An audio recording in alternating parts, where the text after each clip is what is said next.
നമസ്കാരം. ഇന്ന് നിങ്ങളുമായി പങ്കുവെക്കുന്നത് ഒരു നാടോടി കഥയാണ്. ഇത് ആസാമിലെ ഒരു നാടോടി കഥയാണ്. ആ കഥ ഇപ്രകാരമാണ്.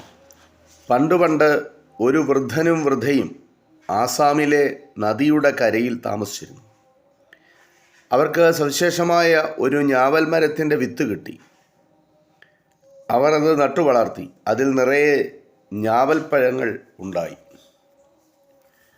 നമുക്ക് ഈ ഞാവൽപ്പഴം സൂക്ഷിക്കാൻ ഒരു കാവൽക്കാരനെ നിയമിക്കണം. ആ വൃദ്ധ ദമ്പതികൾ തീരുമാനിച്ചു. അവർ പറന്നു പോകുന്ന ഒരു കാക്കയെ തടഞ്ഞു നിർത്തി ചോദിച്ചു, കാക്കേ, ഞങ്ങളുടെ ഞാവൽ മരത്തിന് കാവൽ നിൽക്കാമോ? നിൽക്കാമല്ലോ, കാക്ക സമ്മതിച്ചു. എങ്കിൽ നിന്റെ ശബ്ദമൊന്ന് കേൾക്കട്ടെ, ആ വൃദ്ധൻ പറഞ്ഞു. കാക്ക ഉടനെ കാ കാ എന്ന് കരഞ്ഞു. വൃദ്ധനും വൃദ്ധയ്ക്കും അത് ഇഷ്ടമായില്ല. വേണ്ട, നിന്റെ ശബ്ദം കേട്ടിട്ട് നീ അത്ര നല്ലവനാണെന്ന് തോന്നുന്നില്ല. നീ എൻ്റെ ഞാവൽപ്പഴം മുഴുവനും തിന്നു തീർക്കും. പൊയ്ക്കോ ഇവിടെ നിന്നും. അവർ കാക്കയെ പറഞ്ഞു വിട്ടു. പിന്നെ അവർ തടഞ്ഞു നിർത്തിയത് ഒരു കൊക്കിനെയായിരുന്നു. കൊക്കിനും കാവൽക്കാരനായി നിൽക്കാൻ സമ്മതമായിരുന്നു. നിന്റെ ശബ്ദമൊന്ന് കേൾക്കട്ടെ, അവർ ചോദിച്ചു. കൊക്ക് കൊക്ക് കൊക്ക് എന്ന് ശബ്ദമുണ്ടാക്കി. ആ ശബ്ദവും അവർക്ക് പിടിച്ചില്ല.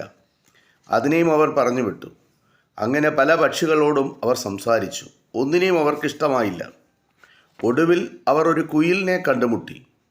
ഞങ്ങളുടെ ഞാവൽ മരം നിനക്ക് കാക്കാമോ? അവർ കുയിലിനോട് ചോദിച്ചു. അത് ഞാൻ കാത്തുകൊള്ളാം, കുയിൽ സമ്മതിച്ചു. നിന്റെ ശബ്ദമൊന്ന് കേൾക്കട്ടെ. കുയിലപ്പോൾ കൂ കൂ എന്ന് നീട്ടിപ്പാടി.